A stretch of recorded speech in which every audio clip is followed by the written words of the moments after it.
The object arrived on a Thursday. Not with fire. Not with impact. Not with the violence humanity had spent centuries imagining would accompany first contact. It simply appeared. At 8:14 Universal Time Coordinated, every major tracking station on Earth reported the same impossibility. Something large was descending through the atmosphere above the South Pacific. Large was an inadequate word. The first calculations were rejected as equipment failures.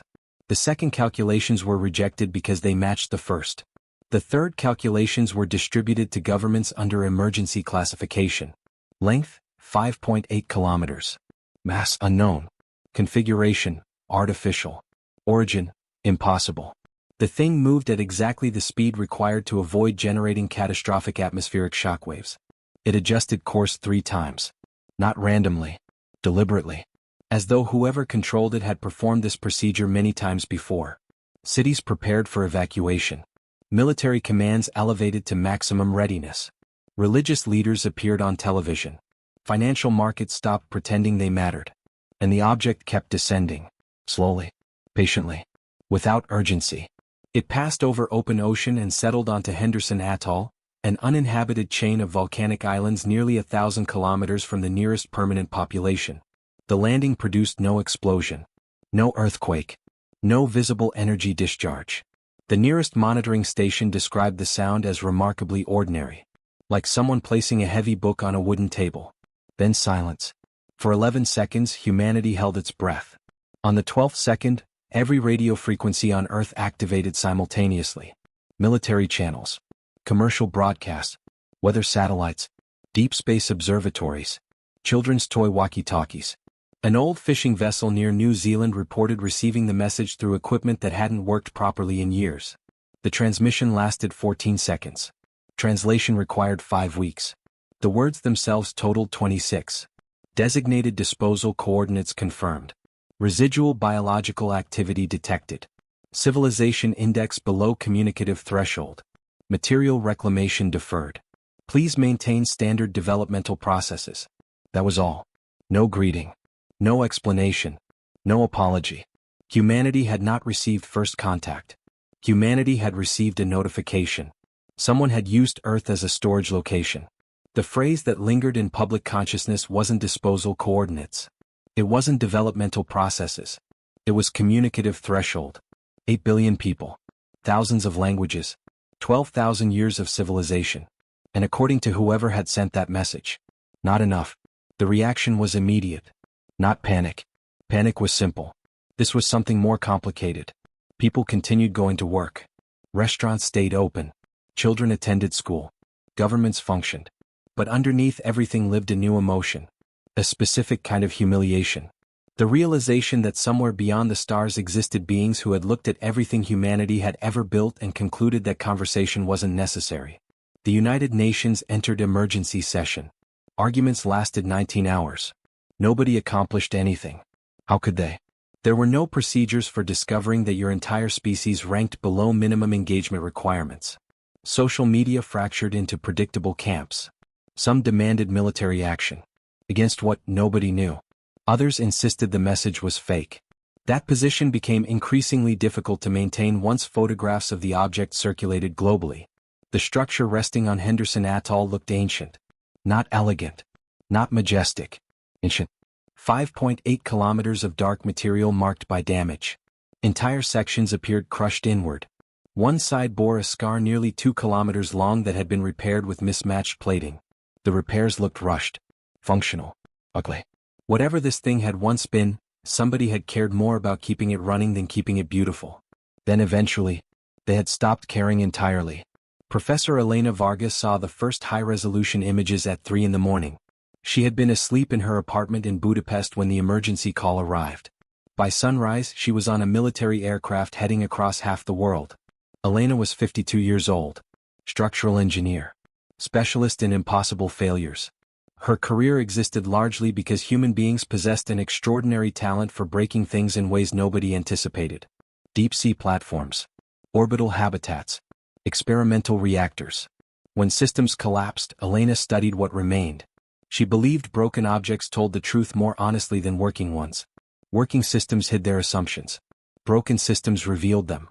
The aircraft descended through heavy cloud cover. And then she saw it. Photographs had lied. Not intentionally. They simply lacked the scale necessary for understanding.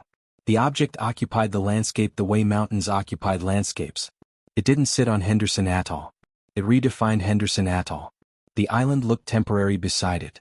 Human presence looked accidental. Elena pressed her forehead against the window. The ship, because there was no other word for it, looked tired. That thought arrived immediately and refused to leave. Tired. As though it had traveled farther than anyone should travel. As though it had survived things nobody should survive.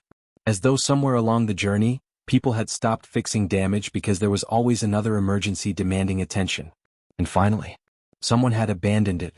The realization produced an emotion Elena hadn't expected. Not fear. Pity. Who throws away something like this?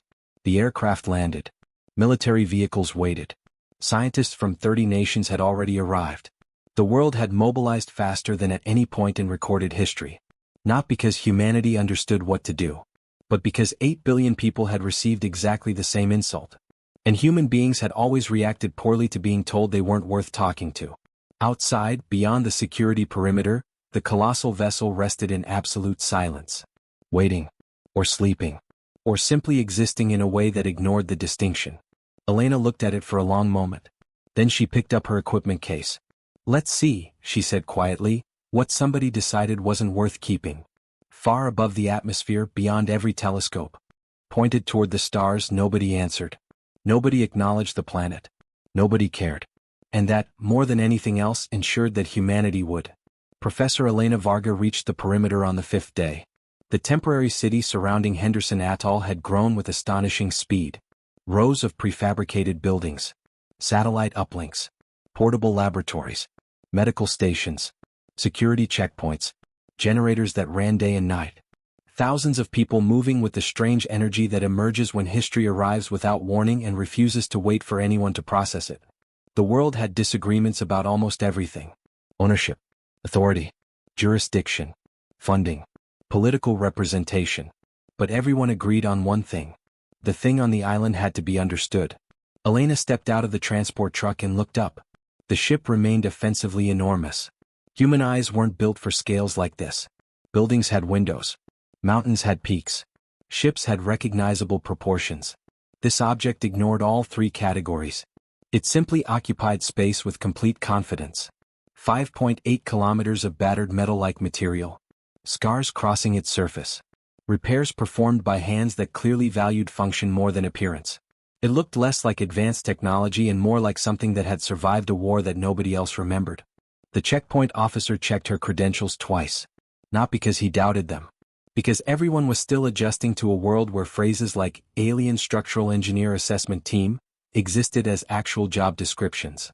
"You've been assigned to Interior Group 1, he said. "Already?" UN committee argued for 36 hours. Finally decided somebody had to go inside eventually. Elena accepted the tablet. Reasonable conclusion. The officer laughed.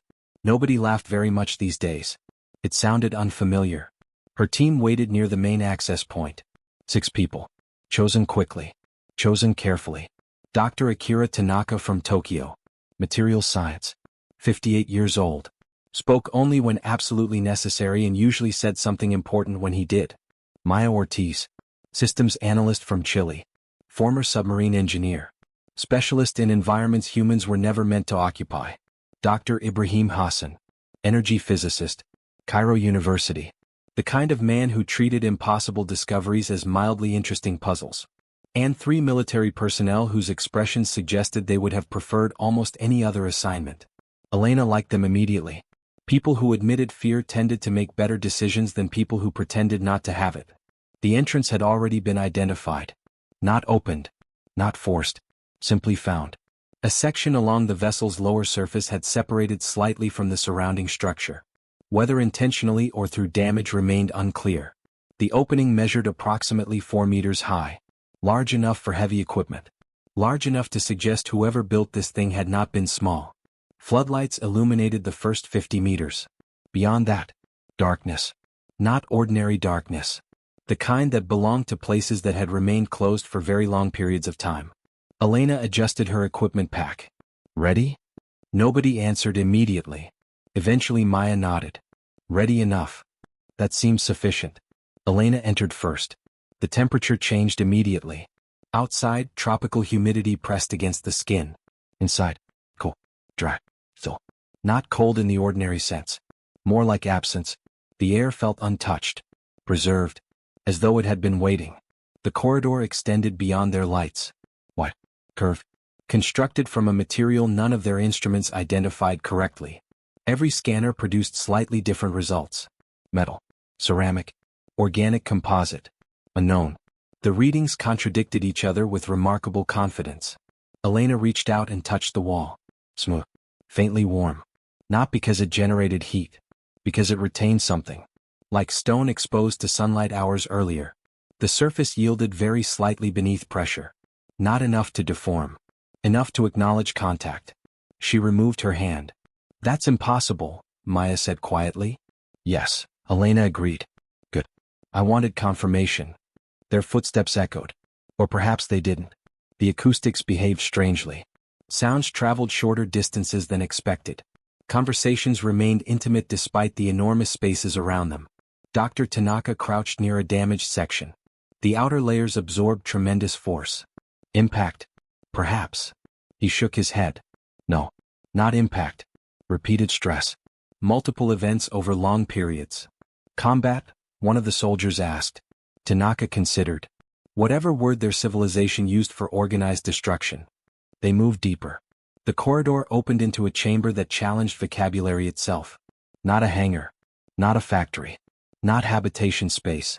All three. None. Platforms connected through gentle slopes instead of stairs. Structures emerged from walls organically.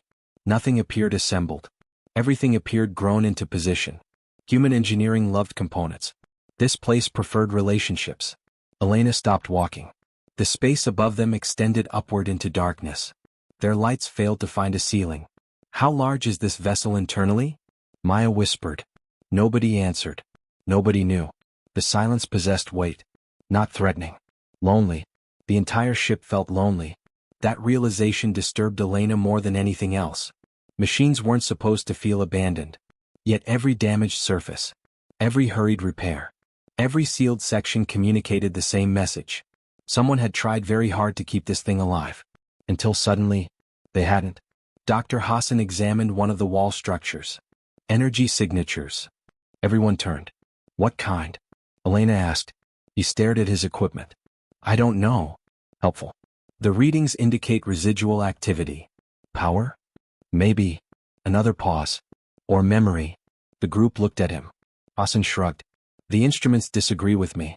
I dislike being contradicted by machines, but occasionally they're correct. Hours passed. They documented, measured, scanned, collected samples. Every discovery generated additional mysteries. The vessel did not behave like human technology. Systems overlapped. Functions merged. Boundaries between structural components and operational components seemed almost non-existent. A wall might also be part of environmental regulation. A floor might serve as an energy pathway. Nothing existed in isolation. Everything participated. By the 7th hour, Elena understood one thing with absolute certainty. This ship had not been built by people who believed in redundancy. It had been built by people who believed in integration. The distinction mattered. Human systems survived because individual components could fail independently. This system survived because every component supported every other component. A philosophy expressed through engineering. Near the end of their exploration, they discovered a sealed passage. No visible controls. No mechanisms. No indication it had ever opened. The surface remained perfectly smooth. Dr. Tanaka examined it. Nothing. Maya tried scanning. Nothing. One of the soldiers knocked against it experimentally. The sound vanished almost immediately. Elena approached, placed her palm against the surface, and froze. Something existed on the other side. Not movement. Not heat. Not sound. Awareness. The strange sensation of standing outside a room where someone had been silent for so long that their silence itself became noticeable. She removed her hand. Slowly. What happened? Maya asked. Elena looked at the sealed barrier. I think, she said carefully, something in this ship is still waiting. Nobody spoke. Outside, Thousands of people worked under floodlights. Governments argued. Scientists theorized. News channels speculated. Humanity attempted to understand the greatest discovery in its history. Inside, something enormous, something ancient, something abandoned, continued waiting. And Elena Varga, who had spent 30 years fixing structures other people declared beyond repair, experienced a thought that would later change everything. If someone had left this here, they had believed it wasn't worth saving. Human beings had a long history of disagreeing with that particular conclusion. She looked once more at the silent passage, then turned toward the exit. Tomorrow, she said, we go deeper. No one objected, because everyone present had already reached the same decision. They weren't exploring a ruin. They were meeting a patient, and patients deserved an attempt. The work continued for 23 days. Humanity built another city. Human beings were very good at that. Give them a mystery, a crisis, or an impossible challenge, and they would respond by assembling temporary infrastructure at astonishing speed. What had begun as a handful of research tents had become something with roads, power grids, medical facilities, work schedules, arguments about coffee quality, 3 competing cafeteria systems, and an unofficial betting pool regarding what exactly lived inside the alien vessel. The current favorite theory involved ancient military technology. The second favorite involved gods. The third favorite involved accountants. Nobody entirely understood how accountants had reached third place. Elena decided not to ask. She preferred some mysteries to remain unsolved. The ship remained quiet. That bothered everyone. People expected alien technology to do something. Blink. Glow dramatically. Issue cryptic warnings. Instead, it simply existed. 5.8 kilometers of silence. And the silence felt intentional. By the beginning of the 4th week, humanity possessed a rough understanding of perhaps 4% of the interior. The number sounded embarrassing. It was also an extraordinary achievement. The vessel was bigger on the inside than mathematics had initially suggested. Not impossibly so. Just offensively so. The internal architecture folded space efficiently. Rooms connected through pathways that ignored human assumptions about design. Functions overlapped. Purposes merged. Every map they created became outdated within days. Not because the ship moved, because understanding changed. A corridor they believed connected habitation zones might actually be part of environmental regulation. A massive chamber initially classified as storage turned out to contain structural support systems integrated directly into energy distribution networks. Human engineering separated concepts. Alien engineering appeared to dislike categories. Dr. Hassan found this delightful. The universe, he announced during breakfast one morning, is apparently much less interested in departmental organization than we are. Nobody disagreed. Elena spent most of her time documenting damage patterns. That had always been her specialty. Broken things told stories. The ship had many stories. The external damage was catastrophic. Entire sections showed evidence of impacts beyond anything humanity could currently produce. Long scars crossed the hull. Repairs appeared in irregular intervals. Patchwork solutions. Temporary measures that somehow became permanent. But inside, the story changed. Internal structures remained astonishingly intact. Not untouched. Nothing survived without marks. Yet the fundamental architecture endured. Load-bearing systems functioned. Environmental pathways remained stable. Material degradation measured far below expectations. The discrepancy bothered Elena. One evening, she spread 3 weeks of scans across a digital display wall. Patterns emerged. Then patterns inside patterns. And eventually, a realization. These aren't broken, she said. Maya looked up from her workstation. What? Elena highlighted multiple systems. Power distribution nodes. Environmental controls. Navigation interfaces. Communication arrays. They're inactive, Elena said. But not damaged. Silence. Dr. Tanaka approached, studied the images, adjusted his glasses, and stopped moving. Oh. That single syllable carried remarkable weight. Maya stood. What am I missing? Tanaka spoke carefully. If these systems were destroyed, he pointed, we would observe stress failures. Another section. Heat damage. Another. Material fatigue. Nothing. Perfect preservation. Perfect inactivity. Elena folded her arms. They're locked. Nobody spoke. The possibility settled over the room slowly, heavily, like weather arriving. Locked. Not broken. Not abandoned because repair proved impossible. Abandoned because someone had chosen not to continue. Dr. Hassan looked at the numbers. How much? Elena had already calculated. Approximately 30% shows genuine structural failure. She swallowed. 70% is simply inaccessible. The silence afterward lasted nearly a minute. Human beings understood broken things. Broken things could be fixed. Locked things? Locked things implied intention. Someone had preserved these systems. Someone had expected they might matter someday. Someone had closed the doors instead of destroying what lay behind them. That thought changed everything. The ship was no longer a corpse. It was sleeping. And sleeping things sometimes woke up. The sealed passage Elena had discovered on the first expedition became a priority. Teams returned daily. Every tool humanity possessed failed. Mechanical methods. Electromagnetic approaches. Thermal analysis. Acoustic mapping. Nothing. The surface remained smooth. Patient. Entirely unimpressed by 21st century ingenuity. On the 26th day, Elena returned alone. Not officially alone. Security personnel remained nearby. Monitoring equipment surrounded the area. But she approached the barrier without scientists discussing theories in her ear. Without politicians demanding timelines. Without humanity's expectations. Just herself. And a door that refused to acknowledge existence as humans understood it. She placed her palm against the surface. The sensation returned immediately. Presence. Awareness. Waiting.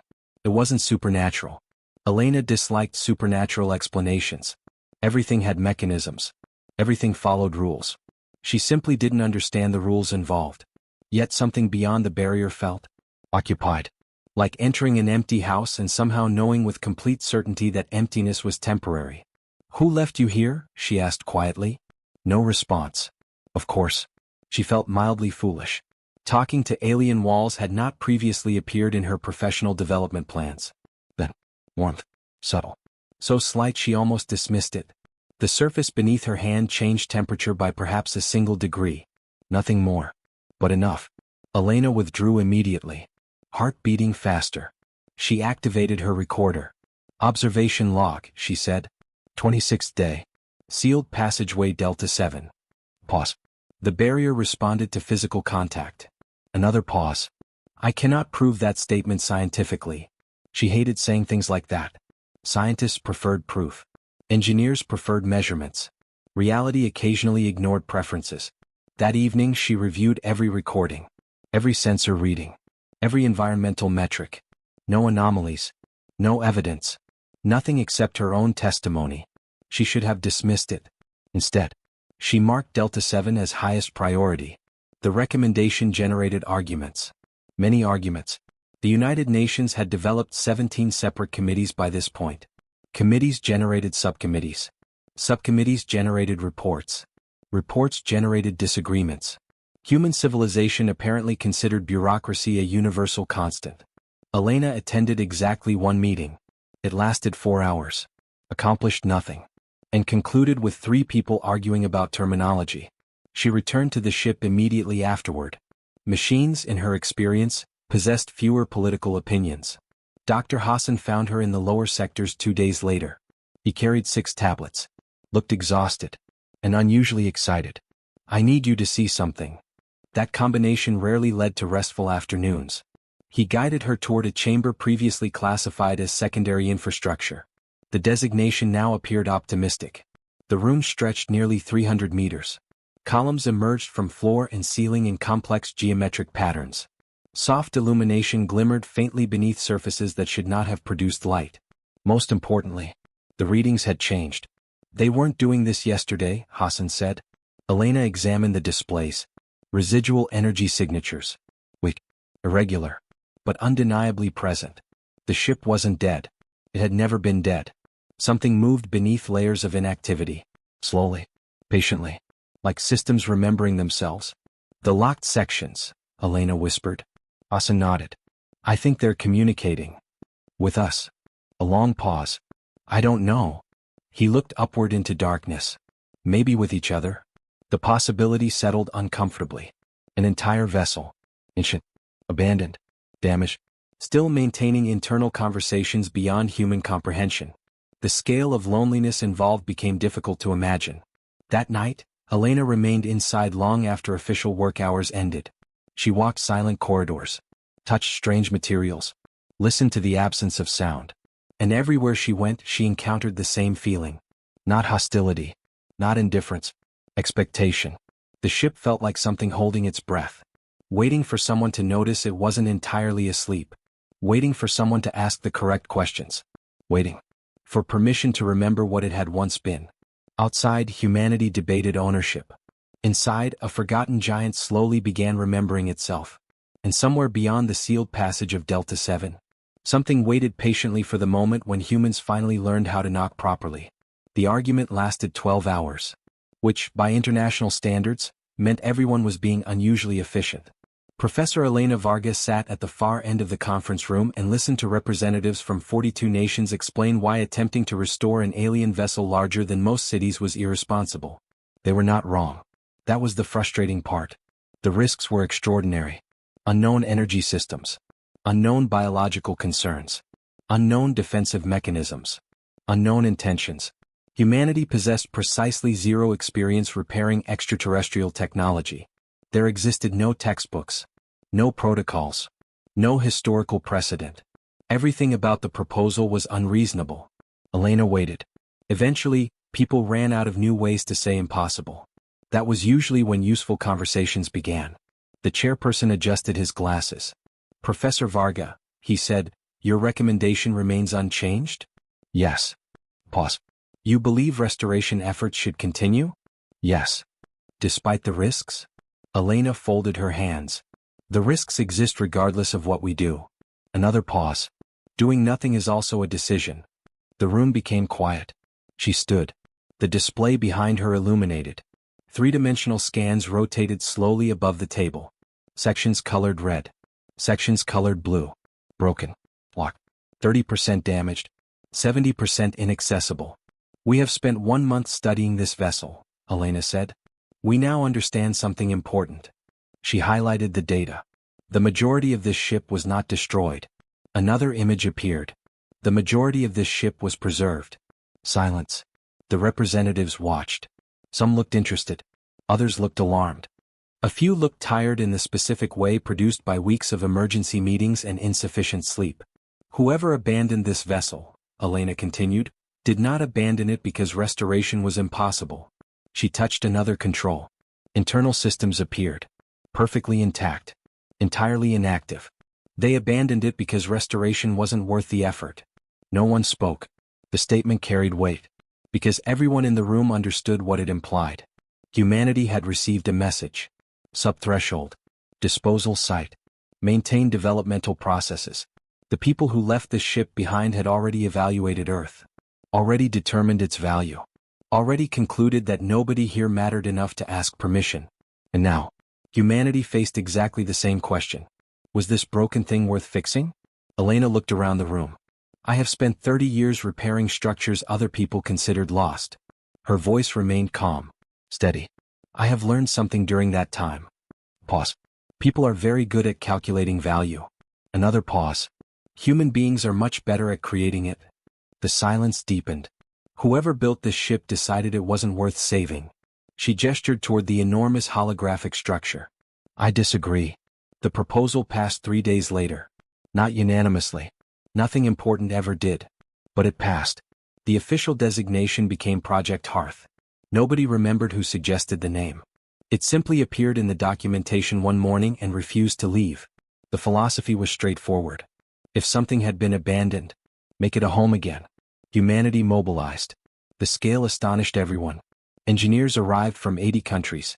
Materials scientists, energy specialists, linguists, programmers, structural analysts, environmental experts.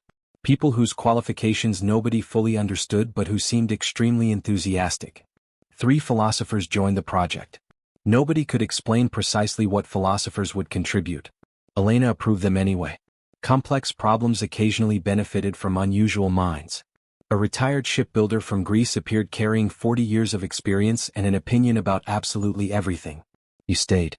A former mining engineer from Australia taught people how to think about enormous structures as living systems rather than machines. She stayed. An elderly electrician from Kenya arrived because he had fixed failing infrastructure in places where replacement parts never existed. He took one look at the alien vessel and declared that every machine eventually wanted the same thing: attention. People laughed, then quietly wrote down everything he said. Within 6 weeks, 20,000 individuals worked on Henderson Atoll. The temporary city became permanent in everything except legal terminology. Schools appeared. Medical facilities expanded. Supply chains developed. Human beings once again built civilization around a challenge. The world changed around them. Economic markets adjusted. Political alliances shifted. News organizations established permanent offices. Children grew up with the knowledge that alien ships were real and that their parents helped fix one. Inside the vessel, work began in earnest. The first lesson arrived quickly. The ship did not want to be understood. Not maliciously. Not defensively. Simply, it assumed knowledge humanity did not possess. Dr. Hassan explained it during one particularly frustrating evening. Imagine, he said, giving someone a radio. The team looked up. Now imagine they've never encountered electricity. Pause. They can study components. Another pause. Examine materials. Another. Measure dimensions. He shrugged. But without the underlying concept. Everyone understood. The challenge wasn't intelligence. Humanity had many intelligent people. The challenge was assumptions. Alien civilization had started from entirely different assumptions about reality itself. Every answer generated additional questions. Every solved mystery revealed larger mysteries underneath. Systems connected to systems. Functions emerged from relationships rather than components. The vessel behaved less like a machine and more like an ecosystem. That realization transformed methodologies. People stopped asking, "What does this part do?" They started asking, "Who does this part talk to?" Progress accelerated immediately. Not dramatically. Human beings still understood almost nothing. But understanding moved in the correct direction. Elena spent her evenings organizing information. Patterns emerged. Locked systems shared characteristics. Energy pathways remained intact. Structural relationships persisted. Control interfaces existed. Everything necessary for operation. Except permission. The ship wasn't dead. The ship wasn't broken. Large portions of it were waiting. Waiting for something. Waiting for someone. On the 53rd day, Elena stood outside passage Delta 7 again. The sealed barrier remained unchanged. Smooth. Silent. Patient. She placed her hand against the surface. Warmth answered immediately. No longer subtle. No longer questionable. The temperature shift measured nearly 3 degrees. Her portable scanner confirmed it. Scientific evidence at last. She smiled. "Hello," she said quietly. No words returned. No doors opened. But beneath her palm, the material softened. Ever so slightly. Like a muscle relaxing after recognizing familiar contact. Elena laughed. Not loudly. Just enough. She activated her recorder. "Observation log," she said. 53rd day. Pause. "I believe the vessel is responding to human presence." Another pause. "I further believe." She stopped. Scientists disliked belief. Engineers preferred certainty. Yet some statements arrived before evidence. Some truths announced themselves intuitively. She started again.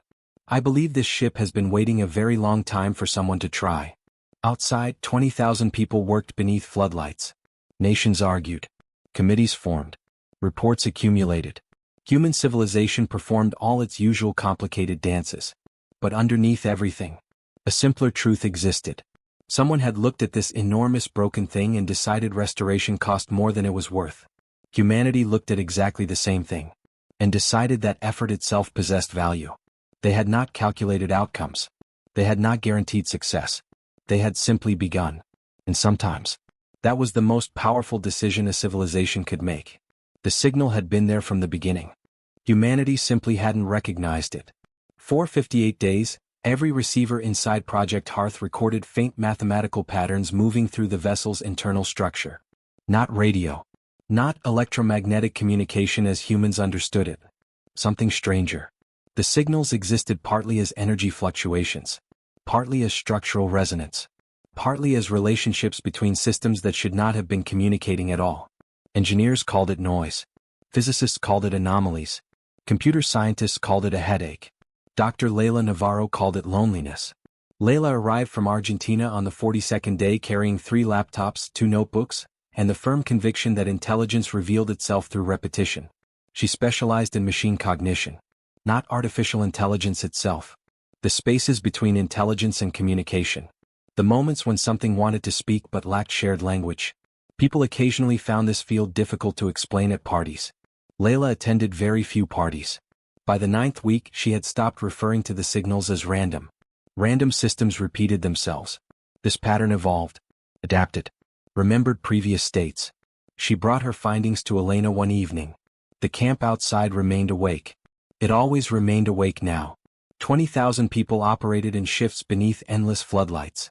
Human civilization had committed fully to the proposition that sleep was optional when history required maintenance. Layla placed her tablet on the desk. Watch this. The display illuminated. Patterns emerged. Complicated. Beautiful. Alien. Elena understood none of it. Then Layla accelerated the timeline. The patterns changed. Not randomly. Responsively. As human teams activated sections of the ship, the signals adjusted. As researchers mapped systems, the signals rerouted. As people spent time in specific areas, the mathematical structures lingered. Watching. Learning. Remembering. Elena leaned forward. You're saying something is paying attention? Layla considered. I think something has been paying attention longer than we've been alive. Silence. The implications arrived carefully. Heavily. The vessel was ancient. Damaged. Abandoned. And perhaps not alone. 3 days later they found the core. Not because they solved a puzzle. Not because technology revealed hidden pathways. Because the ship guided them. Nobody admitted that officially. Scientific institutions preferred explanations involving methodology. But everyone involved understood. Certain doors had remained sealed for weeks. Then suddenly, they opened. Corridors previously inaccessible became available. Emergency illumination appeared along walls that had been dark since landing. The vessel, for reasons entirely its own, had made a decision. Elena led the team downward. Far below sections humanity had explored. The atmosphere changed. Cooler. Quieter. The silence possessed texture here. Like entering an ancient cathedral after everyone else had gone home. The chamber itself was surprisingly modest. After months of enormous spaces and impossible architecture, modesty felt almost shocking. 30 meters across. Circular. Simple. At its center stood a column of dark material stretching from floor to ceiling. Not glass. Not metal. Not crystal. Something beyond categories. Threads of pale light moved within it. Slowly. Irregularly. Breathing. Nobody spoke. Dr. Hassan examined his instruments. Then examined them again. Then quietly sat down. What's wrong? Elena asked. Everything. Pause. The structure is active. Another pause. Extensively active. Layla approached carefully. The lights within the column shifted. Not dramatically. Just enough. Recognition. The realization passed through the room without words. Something inside had noticed them. For the first time since humanity discovered the vessel. Humanity had been discovered in return. Layla established equipment around the chamber. Recording devices. Signal processors. Translation frameworks. The best tools human civilization possessed. They accomplished absolutely nothing. The patterns remained incomprehensible. Beautiful. Structured. Entirely alien. One evening, after 12 hours of analysis, Layla leaned back in frustration. It's not language. Elena looked up. No. Layla rubbed tired eyes. No. Another pause. It's what language looks like before it becomes language. That sounded concerningly philosophical. Layla continued. It understands communication. She pointed at the displays. Structure. Patterns. Recurrence. Emphasis.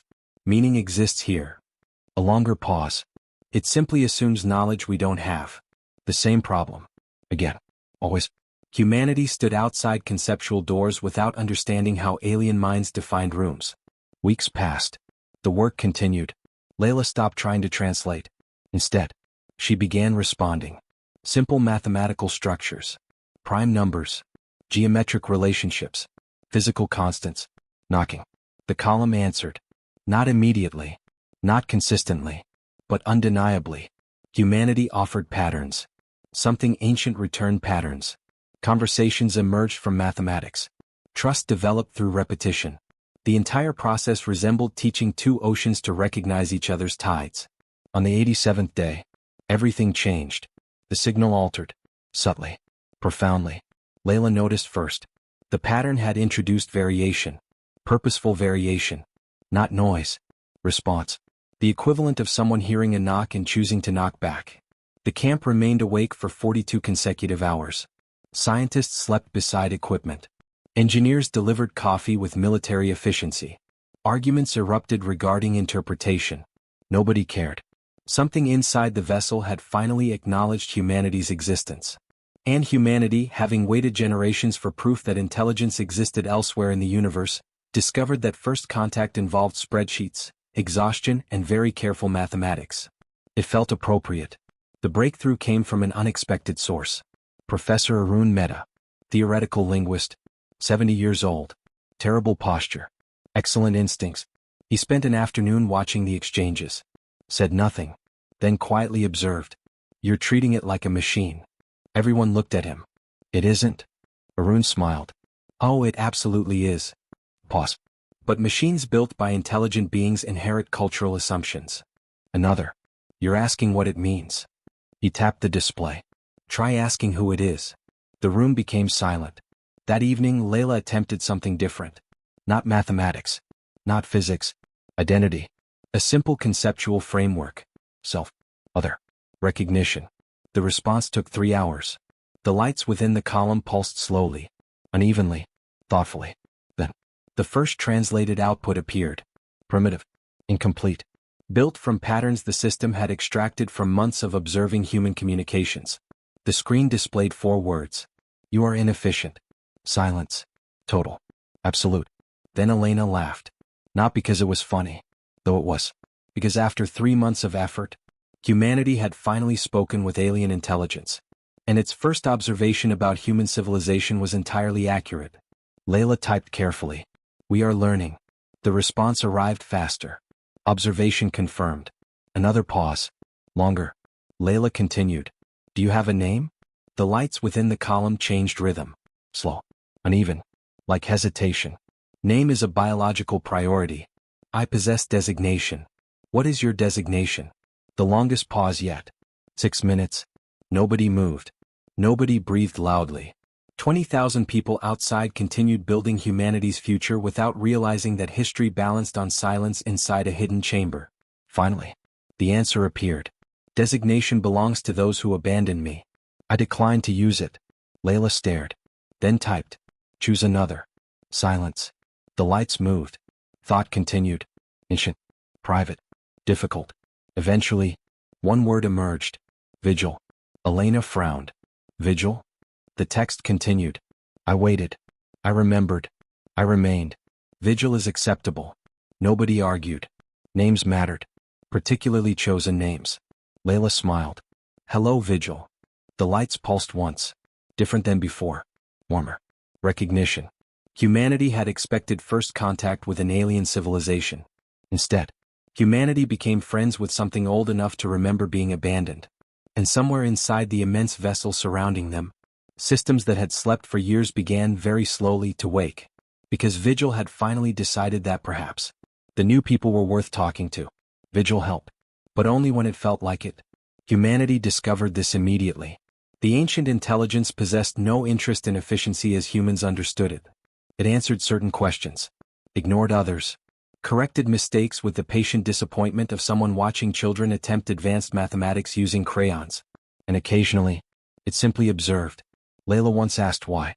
The answer appeared after 4 minutes. I am evaluating whether your errors are temporary or fundamental. Nobody entirely recovered from that. So, progress accelerated. Doors opened. Power pathways reactivated. Environmental systems awakened section by section. The vessel began breathing again. Not metaphorically. Literally. Air circulation returned. Temperature regulation stabilized. Soft illumination appeared in corridors that had remained dark for unknown lengths of time. The giant ship felt less like a ruin, more like a patient remembering how to stand. By the 4th month, nearly 40% of major systems were operational. Humanity celebrated. Vigil described the achievement differently. Minimum acceptable functionality has been restored. The translation team eventually concluded that praise in Vigil's culture probably sounded very similar to criticism. Nobody minded. They had grown fond of it. The next arrival changed everything.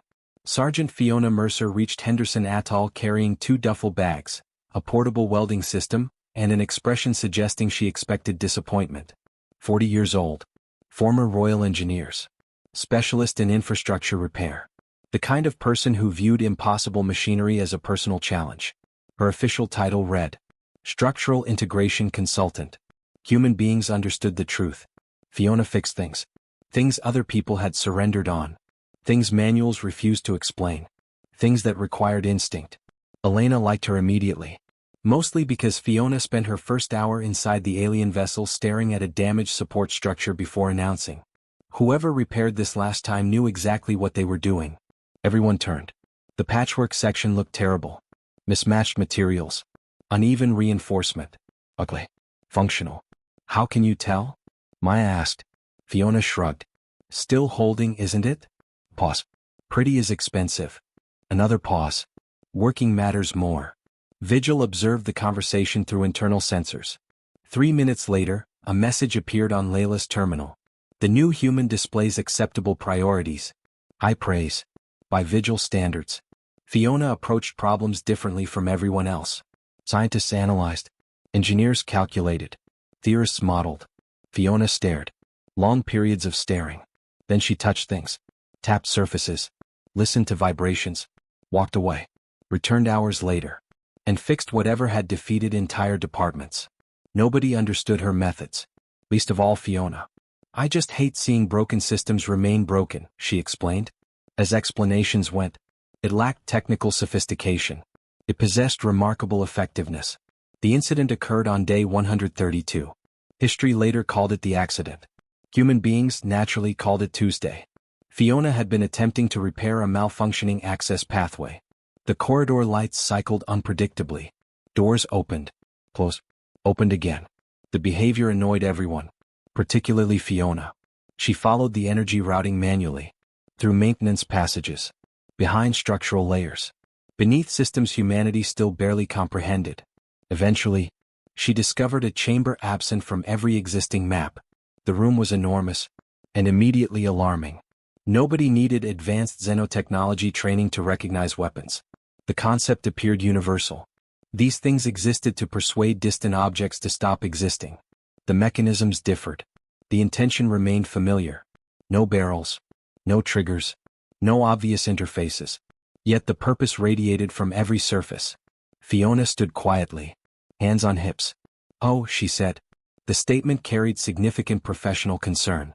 She approached carefully, documented everything, and then, because curiosity frequently defeats wisdom, touched something. Outside the vessel, building Sector 3 relocated approximately 60 meters west. Instantly. Without warning. One moment. Research laboratories. Coffee stations. Storage facilities. The next. Same buildings. Different location. Everyone inside reported profound confusion. Several cups of tea suffered catastrophic casualties. Remarkably, nobody was injured. The displacement had been perfect. Precise.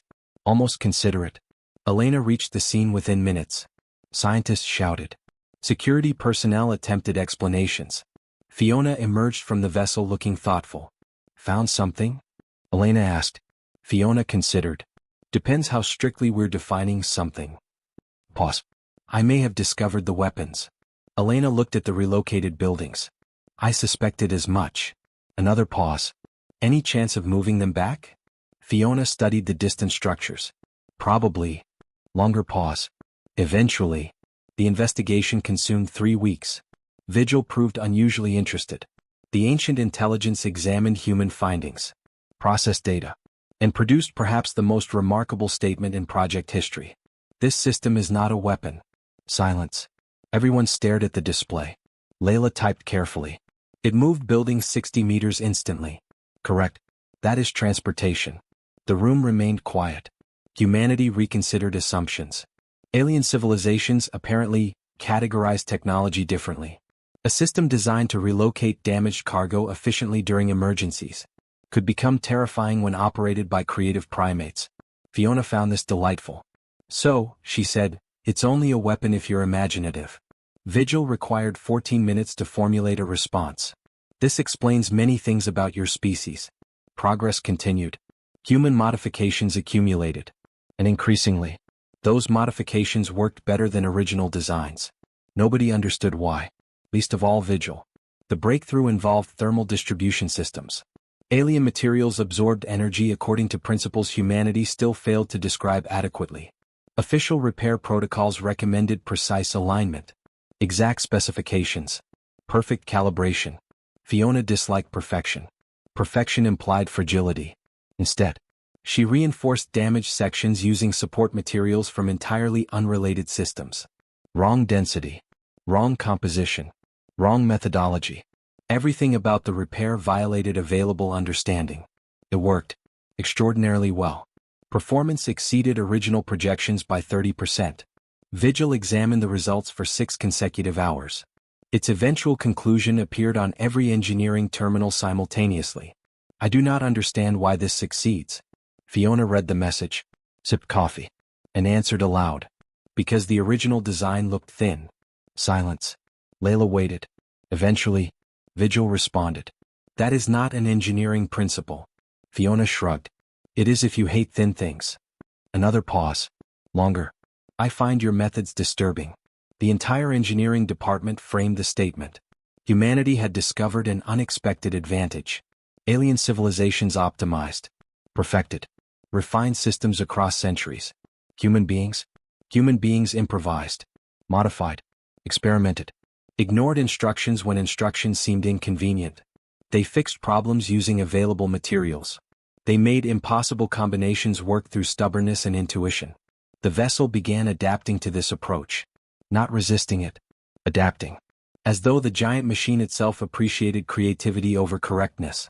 By month 5, operational capacity reached 52%. The impossible had become routine. People complained about maintenance schedules aboard alien starships. Arguments erupted regarding power allocation. Someone installed plants in previously abandoned corridors. Human civilization had accomplished its usual miracle. It had turned wonder into responsibility, and responsibility into home. One evening, Elena stood beside an observation platform overlooking the illuminated interior sectors. Warm light filled spaces that had known darkness for unknown years. Voices echoed. Laughter traveled through enormous chambers. The vessel no longer felt abandoned. Fiona joined her. Funny thing, she said. What? Fiona gestured toward the endless corridors. They threw this away because fixing it cost too much. Pause. We've spent 5 months fixing it without even asking whether it was worth it. Elena smiled. Do you regret that? Fiona looked genuinely confused. Why would I? Silence settled comfortably between them. Above. Below. Around them. The ancient ship breathed. Alive. Awake. Changing. Not because humanity possessed superior technology. Not because humanity understood what it was doing. But because human beings carried a dangerous habit across every century of their history. They looked at broken things. And instead of calculating value, they reached for tools. They arrived on a Wednesday. Humanity was beginning to distrust Wednesdays. The detection systems noticed them first. Not because the ships approached. Not because they accelerated. Not because they emerged from any identifiable point in space. One moment, nothing. The next, 7 objects occupied high orbit above Earth. Present, complete, certain. Every observatory on the planet confirmed the readings within seconds. Every military command entered emergency status within minutes. Project Hearth received notification 12 minutes later. Elena was inside the vessel's environmental core when her communicator activated. The message contained only 6 words. Unidentified extrasolar contact in orbit. She stopped walking. Fiona looked up from the maintenance panel she had been criticizing. Good news or bad news? Elena considered. Statistically? Pause. Probably educational. The orbital images arrived moments later. 7 ships. Smaller than their vessel. Infinitely more elegant. White surfaces. Perfect lines. No visible repairs. No mismatched plating. No scars. The difference felt personal. Their ship looked lived in. These looked manufactured by civilizations that had forgotten hardship existed. Fiona stared at the display. They're showing off. Elena nodded. Yes. Another pause. They're very good at it. Vigil spoke through nearby terminals. Identification confirmed. Silence. Every person in the room turned. Layla, who had arrived 3 minutes earlier carrying enough equipment for a small communication center, approached carefully. You recognize them? A long pause. The lights throughout the corridor dimmed fractionally. Then, yes. Who are they? Another pause. Long absence makes certainty difficult. However, the text appeared slowly. I believe they are the Kethari Consortium. Nobody recognized the name. Of course. Humanity had exactly one alien acquaintance. And it lived inside their ship.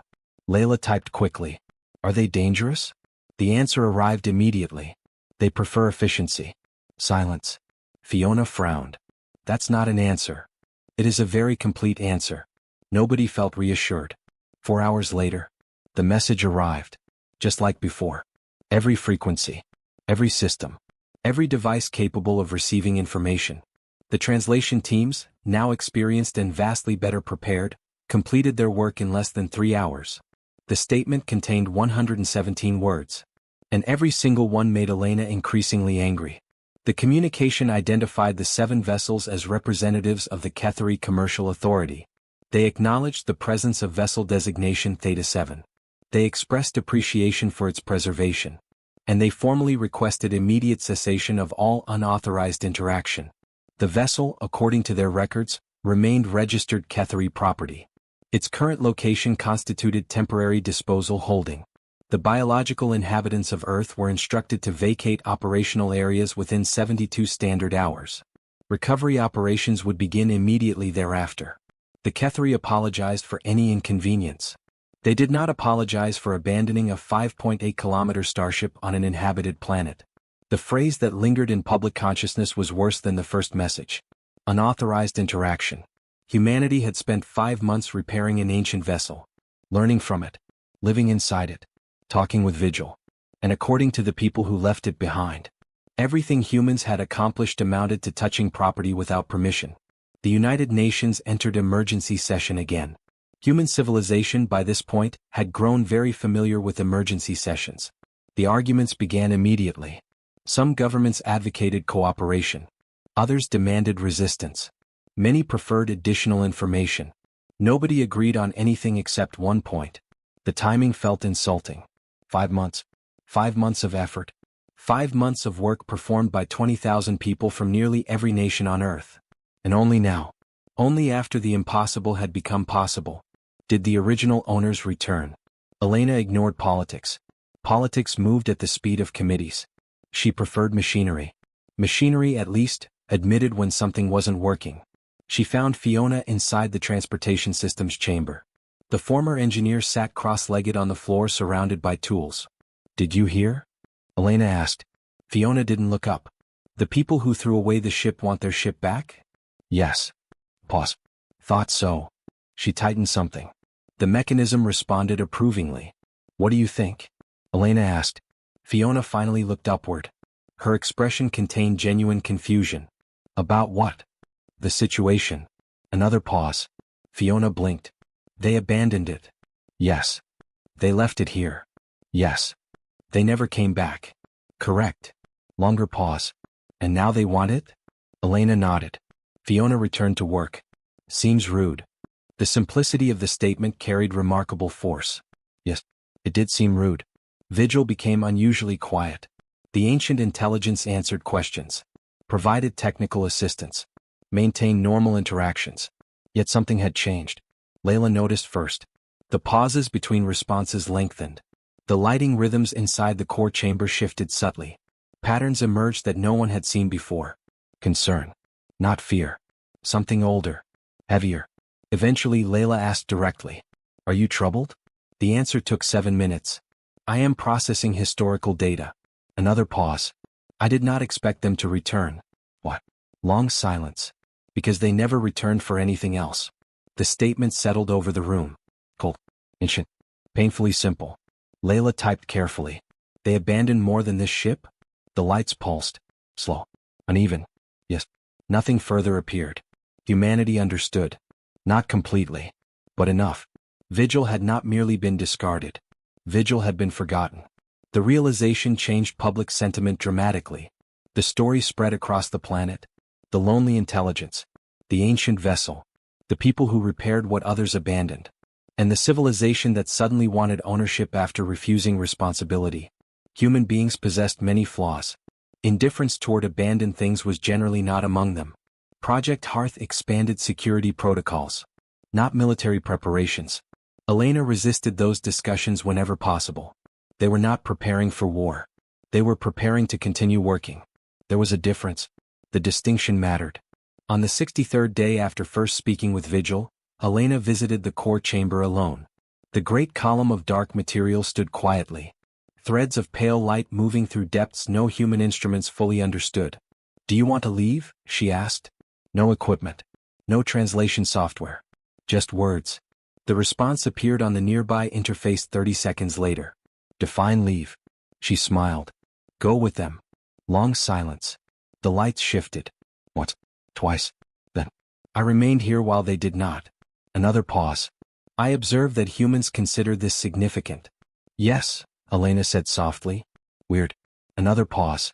"Not unpleasant." Elena laughed. The sound echoed gently through the chamber. Outside. 7 perfect ships waited in orbit. Inside. 1 battered vessel continued waking up. And between them stood humanity. A species that had been told it wasn't worth speaking to. A species that, rather inconveniently, had decided to answer anyway. The 72-hour deadline continued counting downward. The world argued. The committees expanded. Diplomats negotiated. Engineers kept working. Because there existed a principle older than governments and more stubborn than politics. If you abandon something, and someone else spends months bringing it back to life, you don't simply get to return and ask for it back. Especially not from humans. Especially not after calling them unauthorized. The breakthrough came from paperwork. Humanity considered this entirely believable. After all, civilizations rose. Empires fell. Stars burned. But bureaucracy remained eternal. The Ketheri ultimatum had been translated into 72 human languages within 6 hours. Legal experts from every major nation examined every phrase, every clause, every reference. Most of it appeared straightforward. Annoyingly straightforward. The vessel belonged to the Ketheri. The Ketheri wanted it returned. Humanity, inconveniently, occupied the location where their property happened to be resting. Case closed. Except, nothing involving advanced civilizations was ever that simple. Dr. Sofia Mendez realized this on the second night. She specialized in comparative legal systems. A field nobody had previously imagined would become important for interstellar relations. Yet here she was, sleep-deprived, surrounded by alien translations, attempting to understand how beings from another part of the galaxy thought about ownership. The message bothered her. Not emotionally, structurally. The language possessed excessive precision. Certain terms repeated. Specific legal formulations appeared too carefully constructed to be casual. The Ketheri weren't speaking naturally. They were speaking like lawyers. And lawyers, human or otherwise, only spoke that way when standing on very particular foundations. Sophia smiled. She liked foundations. Foundations contained weaknesses. She spent 36 hours studying every available transmission. Every phrase. Every reference. Patterns emerged. The Ketheri repeatedly mentioned. Temporary disposal holding. Registered property status. Recovery rights. Operational authority. Each term implied systems. Rules. Frameworks. Civilizations capable of crossing stars did not function on improvisation alone. Somewhere, there existed laws. And if laws existed, there existed exceptions. She requested access to Vigil. Elena approved immediately. By this point, everyone understood an important principle.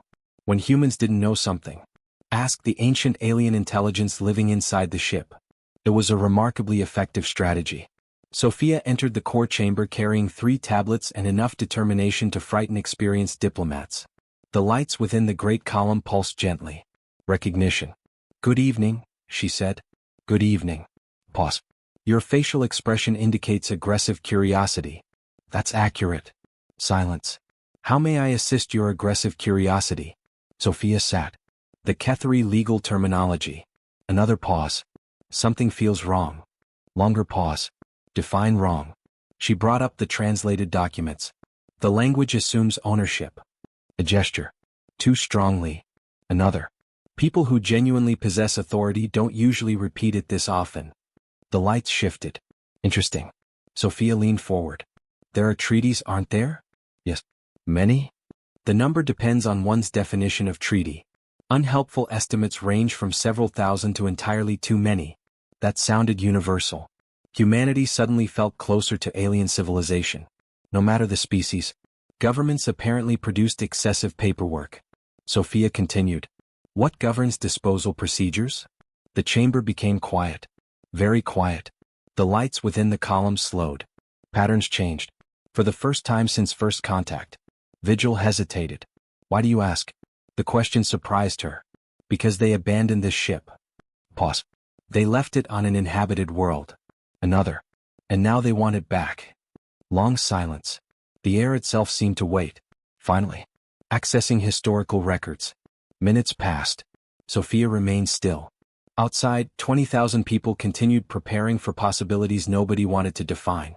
Above Earth, 7 elegant vessels maintained patient orbit. Inside, an ancient mind searched memories older than entire human civilizations. Then, the text appeared. The Kethri claim is incomplete. Sophia stopped breathing. Explain. Another pause. Disposal authority is governed by Article 9 of the Interstellar Stewardship Accord. A second line appeared. Unsanctioned disposal on inhabited worlds initiates transfer conditions. Silence. Complete. Absolute. Sophia stared. Transfer conditions? Yes. Pause. If recovery does not occur within the recognized civilization cycle, ownership reverts to the governing authority of the affected world. The room felt suddenly smaller. She stood. Very slowly. How long is a recognized cycle? The answer arrived immediately. Approximately 4 of your months. Silence. The ship had been on Earth. 5 months. Sophia sat down again. Because standing felt ambitious. They lost ownership. Correct. Another line appeared. The vessel became Earth property 31 days ago. She laughed. Not from humor. From disbelief. Humanity had spent weeks arguing whether they possessed any rights whatsoever. Meanwhile, according to galactic law, the ship already belonged to them. The Kethri knew this. Or should have known. The implications arrived in waves. The entire confrontation changed shape. Humanity wasn't defending borrowed property. Humanity was protecting legally recognized ownership. The abandoned vessel. The repaired systems. The ancient intelligence. Everything. The realization felt enormous. And strangely satisfying. Sophia asked the obvious question. Why didn't you tell us earlier? The longest silence yet. The lights moved through patterns no human had previously observed. Thought. Memory. Something deeply personal. Finally. I was deciding. Deciding what? Whether knowledge should be given. Pause. The ones who abandoned this vessel calculated effort against value. They concluded preservation was inefficient. Another pause. You did not calculate. You simply began repairs. You invested labor without guarantees. You treated damaged systems as worthy of attention. The lights softened. I required time to understand this behavior. Sophia looked at the great column. At the intelligence that had watched humanity for months. Evaluating. Learning. Trusting. And your conclusion? The answer appeared instantly. Your species is irrationally committed to maintenance. Another line. I find this admirable. Human civilization would later frame that sentence. Elena received the news 30 minutes later. Then the United Nations. Then every legal team attached to Project Hearth. Arguments transformed into celebrations. Celebrations transformed into strategy. The documents Vigil provided proved authentic. Complete. Detailed. Precedents existed. Historical examples. Entire legal frameworks. The Kethri position collapsed under its own regulations. They had violated interstellar law. Used an inhabited world as a disposal site. Failed to retrieve the vessel within required time limits. And now attempted to reclaim property they no longer possessed. Human lawyers experienced profound joy. Nothing pleased lawyers more than winning arguments using their opponent's own rules. Colonel Marcus Reyes, representing Project Hearth at the United Nations emergency session, summarized matters beautifully. So, he said carefully, to clarify. Pause. The alien civilization that ignored humanity for 5 months. Another. The civilization that called Earth a disposal zone. Longer pause. The civilization demanding we surrender the vessel. He allowed himself a small smile. Is illegally trespassing regarding property they abandoned? The legal teams confirmed. Unanimously. The room erupted. Outside. The countdown continued. 30 hours remained. 7 ships still waited above the planet. Confident. Certain. Completely unaware that humanity had just learned a very important lesson. The galaxy possessed rules. And humans, given enough time, became remarkably good at learning rules. Especially when those rules protected things they had worked hard to save. Especially when someone tried taking away something that had already become home. Vigil observed the celebrations quietly. The lights within the core chamber pulsed with thoughtful rhythms. Ancient. Private. Content. For the first time in many years, someone had bothered to read the fine print. And the fine print, it turned out, belonged to humanity now. The Kethri refused. Humanity had expected this. People who spent centuries believing themselves correct rarely surrendered because someone handed them inconvenient paperwork.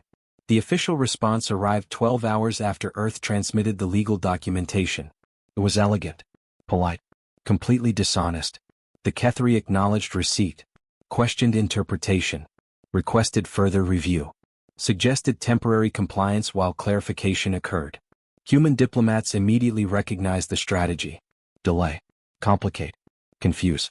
A technique so universal that discovering alien civilizations used it felt almost comforting. Elena read the message once, then closed the screen. They're stalling. Colonel Reyes nodded. Yes. They intend to take the ship anyway. Probably. Silence. Outside the window, the enormous vessel rested beneath floodlights. No longer silent. No longer abandoned. Warm light flowed through corridors that had once known only darkness. People lived there now. Worked there. Argued about maintenance schedules there. The ship had become part of humanity. And humanity, historically speaking, reacted poorly when someone attempted to remove things it considered family. The decision came quietly. No speeches. No declarations. No dramatic moments suitable for documentaries. Just work. Continuous. Methodical. Human work. Project Hearth shifted to readiness operations. Not military readiness. Operational readiness. There was a distinction. The distinction mattered. Fiona Mercer called it, making sure our house functions if visitors become unpleasant. The phrase spread through the camp within hours. The house. Not the vessel. Not the alien ship. The house. Vigil noticed. I observed that humans form attachments with unusual speed. Layla smiled. How long does it take other species? The answer arrived after several seconds. Longer than 5 months. Pause. Significantly longer. Fiona spent those final hours inside the transportation chamber. The system humanity had accidentally weaponized remained only partially understood. Officially, it relocated mass safely across short distances. Unofficially, it could move very large problems somewhere else very quickly. She adjusted calibration settings. Ignored recommended parameters. Modified interfaces. Improvised solutions. Vigil watched through internal diagnostics. Your alterations violate original design philosophy. Fiona tightened a component.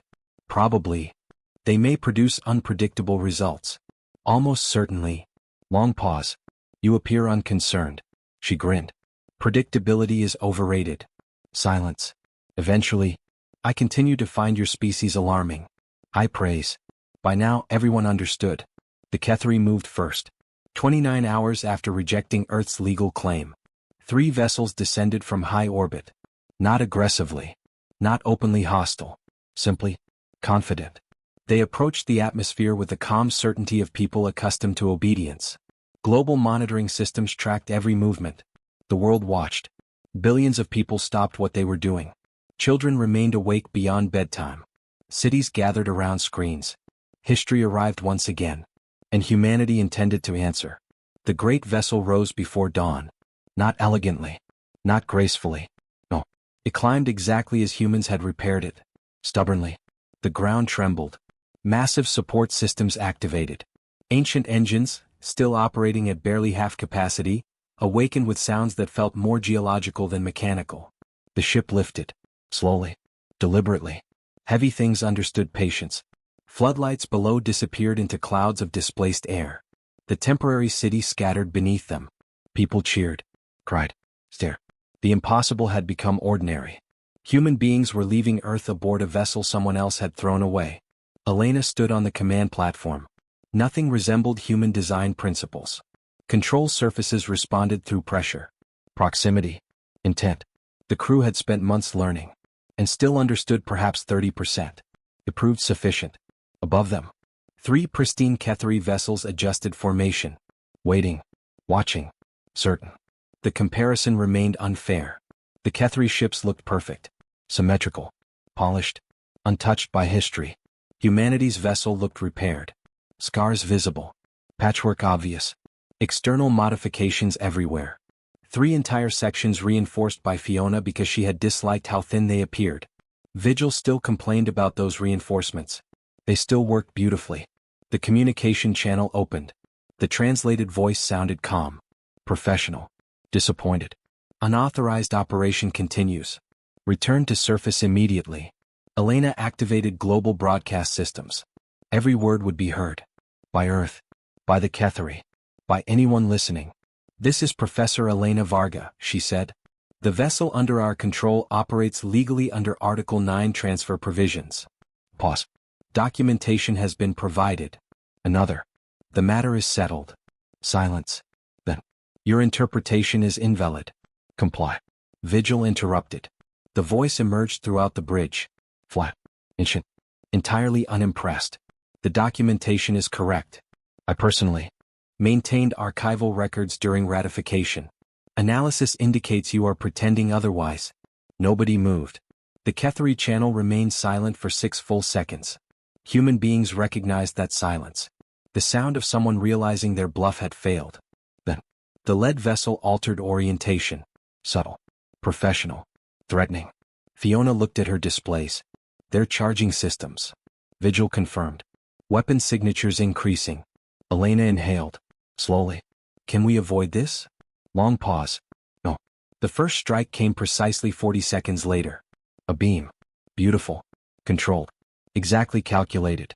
The kind of weapon designed by civilizations that had optimized warfare over thousands of years. Precision. Efficiency. Elegance. It struck the port side. Direct hit. Specifically. The section Fiona had reinforced because she hated thin metal.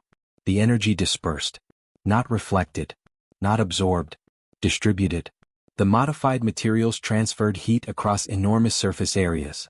The impact transformed from surgical penetration into something approaching inconvenience. Warning systems emitted one polite tone. Temperature elevated. No structural compromise. Silence covered the bridge. Then, Vigil spoke. I do not understand why that succeeded. Fiona folded her arms. Told you. Your explanation remains unsatisfactory. Looked thin. That is still not engineering. Works though. Long pause. Irritatingly. The second engagement phase lasted 7 minutes. And permanently altered galactic tactical theory. Because humans fought incorrectly. The Kethri expected patterns. Engagement distances. Formation logic. Predictable responses. Everything their simulations understood. Humanity offered none of those things. Humanity possessed 5 months of experience repairing impossible machinery. 1 stubborn engineer. And a transportation system nobody realized could become a weapon. Fiona activated displacement. The second Kethri vessel moved 70 kilometers sideways instantly. No damage. No destruction. Just elsewhere. The precise formation shattered. Targeting solutions collapsed. Beautiful geometry dissolved into confusion. On the bridge, absolute silence. Then Maya whispered, Did we just throw their ship? Fiona considered. Temporarily relocated. More accurate. The remaining vessels adjusted. Attempted recovery. Adapted. Humanity, meanwhile, did something even stranger. They moved closer. The Kethri preferred distance. Precision. Control. Human beings, by contrast, often solved problems by getting uncomfortably near them. Inside the disrupted formation, alien tactical systems struggled. Nothing matched expectations. Nothing followed doctrine. The repaired vessel behaved incorrectly. Human modifications produced unpredictable signatures. And Fiona, bless Fiona, activated a beam system whose calibration remained technically wrong. Vigil had objected repeatedly. The frequency varied. Pulse timing lacked elegance. Several parameters violated original specifications. Fiona liked it. Feels meaner, she explained. The beam struck. Ketheri's shields responded perfectly. Against correct frequencies. Against expected patterns. Against civilized warfare. Human improvisation proved considerably less cooperative. The irregular pulse structure interacted with defensive systems in ways nobody had modeled. The shields opened. Briefly. Enough. The vessel sustained damage. Not catastrophic, but real. And suddenly, the impossible occurred. The Ketheri retreated. Not defeated. Not destroyed. Reassessing. The bridge fell silent. Every display updated. 3 hostile vessels. Damaged. Disorganized. Maintaining distance. Elena looked around. At scientists. Engineers. Researchers. People who 6 months earlier had never imagined standing aboard alien spacecraft. Status? She asked. Vigil answered. Operational capacity 57%. Enemy confusion significant. Another pause. I believe they expected competence of a different type. Fiona laughed. Story of humanity. The stars beyond the viewing systems remained unchanged. Ancient. Patient. Watching. And somewhere throughout the galaxy, military analysts would soon confront an uncomfortable truth. The species classified beneath communicative thresholds. The species that repaired discarded technology using intuition and stubbornness. The species that ignored proper procedures. Had just demonstrated something profoundly dangerous. Perfect systems understood perfection. They had no defense whatsoever against people willing to make the wrong thing work. The larger ship arrived 3 hours later. Nobody missed it. Objects that large did not permit being missed. The sensors detected it first as an error. Mass estimates exceeded accepted parameters. Trajectory calculations produced results that seemed unreasonable. The computers requested verification. Then requested it again. Eventually, humanity accepted reality. Something enormous was approaching. Not aggressively. Not quickly. Simply. Certainly. The vessel emerged from deep space with the confidence of a mountain deciding where it wished to stand. It dwarfed the Ketheri ships. It dwarfed humanity's repaired giant. The structure possessed none of the elegance of younger civilizations. No unnecessary ornament. No displays of technological superiority. It looked old. Old in the specific way continents looked old. Established. Settled. Permanent. Vigil spoke immediately. Recognition patterns throughout the ship changed. Ancient memories surfaced. The Aurelian custodians. Silence. Layla turned toward the nearest interface. Who are they? A long pause. Older than most political boundaries. Older than many languages. An observing civilization. Another pause. They have not initiated first contact with a new species in 312 standard years. Nobody found that comforting. The Ketheri vessels reacted first. Formation changed. Weapons powered down. Communications shifted to channels humanity couldn't access. Respect. Or fear. Possibly both. Then. A single transmission. One word. Translated effortlessly by Vigil. Enough. The effect was immediate. The remaining Ketheri ships withdrew. No protests. No arguments. No further claims. They simply moved aside. Humanity watched in astonishment. Elena folded her arms. Well, she said quietly. That's new. The communication channel remained open. The ancient vessel waited. Patient. The patience of civilizations that no longer hurried for anyone. Finally. A new message arrived. We would speak with the humans. Not Earth authorities. Not the governing council. Not representatives. The humans. The distinction mattered. For the first time in recorded history, humanity had not been categorized. Not disposal site. Not biological population. Not developmental process. Humans. A name. Recognition. Fiona broke the silence. Did we win? Elena considered. Below them, Earth turned quietly beneath layers of cloud. Behind them, the repaired vessel continued functioning through stubbornness and creativity. Ahead, an ancient civilization wished to speak. No, Elena said. Pause. We earned a conversation. The difference was important. The meeting occurred aboard the custodian vessel. Humanity sent 6 people. Elena, Layla, Fiona, Dr. Hassan, Ambassador Reyes. At Vigil's insistence, a portable interface unit connected to the ancient intelligence itself. The transfer between ships happened without difficulty. Technology that old considered docking procedures a solved problem. The interior felt unlike anything humanity had encountered. Not advanced, Not primitive. Settled. Every surface existed exactly where it belonged. Every corridor carried the quiet confidence of things that had endured. Nothing sought attention.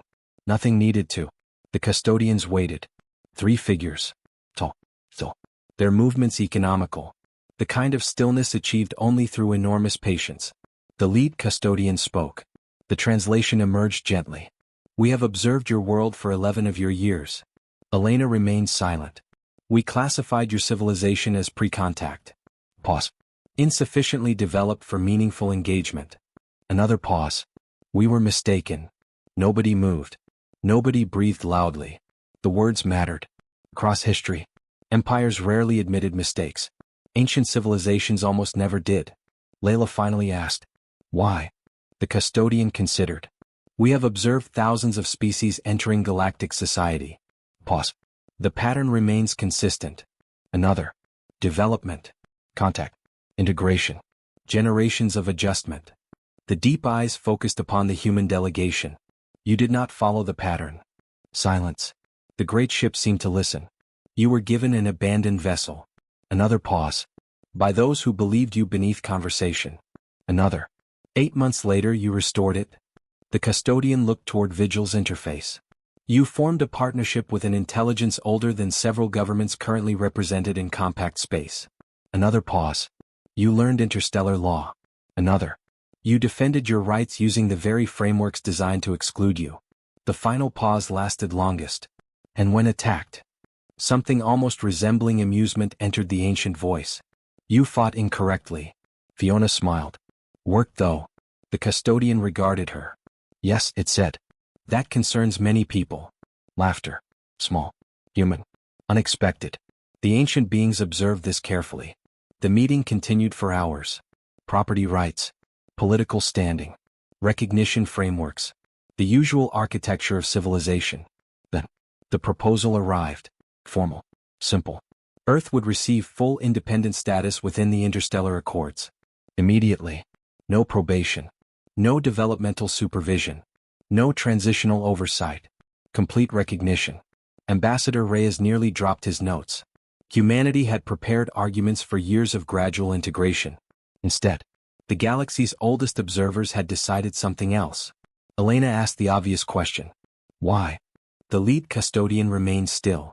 The classifications we maintain exist to predict behavior. Pause. They are useful because most civilizations are predictable. Another. Your species repaired a vessel abandoned by its owners. The ancient eyes focused upon her. You invested effort without certainty of reward. Another pause. You treated a damaged intelligence as a companion rather than property. The final words arrived softly. We believe civilizations should be measured by what they choose to save. Silence. Absolute. Complete. Vigil spoke then. For the first time since arriving. Its voice emerged through the portable interface. I agree. Everyone turned. The custodians regarded the small device carefully. One of them inclined its head. Recognition. Respect. Ancient meeting ancient. Later. As humanity prepared to depart, Elena found herself standing beside a vast viewing surface. Stars. Thousands of them. The same stars humans had always seen. Yet somehow. Different. Vigil activated quietly. Commander. She smiled. You started calling me that. Pause. Why? The answer arrived immediately. You fixed my home. Another pause. Titles should reflect contributions. She looked outward. What happens now? Long silence. The sort of silence that contained anticipation rather than uncertainty. The interstellar charts appeared across nearby displays. Thousands of systems.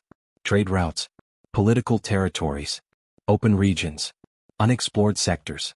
Places with names. Places without them. Entire futures. Humanity had spent all of history looking upward. Wondering. Asking questions no one answered. Now, the map existed. Real. Reachable. Waiting.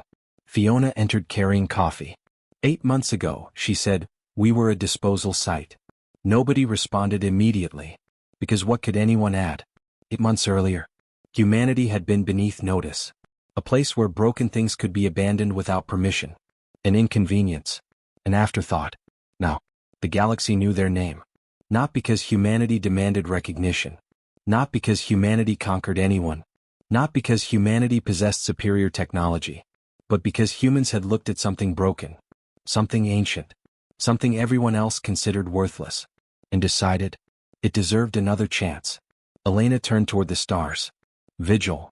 Yes, Commander. Where do we go first? The ancient intelligence remained quiet for several moments. Processing. Remembering. Perhaps. Feeling something dangerously close to excitement. Finally. The answer appeared. I know a place. Pause. It has been waiting a very long time for visitors who fix things. The repaired vessel changed course. Below them, Earth continued turning. Blow. Patient. The same world that had once been dismissed with 26 indifferent words. The same world that had answered indifference with effort. The stars stretched outward. Endless. Ancient. Full of places nobody had explored. And for the first time in a very long time, the galaxy had discovered something entirely new. Humanity.